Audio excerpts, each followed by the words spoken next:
How to sell your domain name on GoDaddy. So, if you've purchased a domain previously, now you feel that the domain is in high demand and you decide that you want to sell it, hopefully to make some amount of profit. In order to do so, just open up your browser and go to godaddy.com. Then you want to make sure to simply log into your account. After that, click on the My Account menu on the top left of the screen.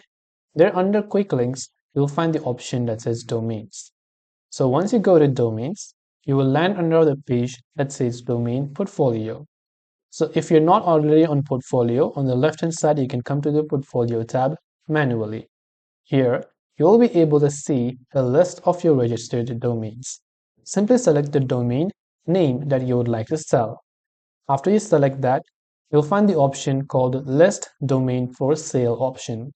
Then after you click on List Domain for Sale, you'll be able to choose your price and set it out on auction.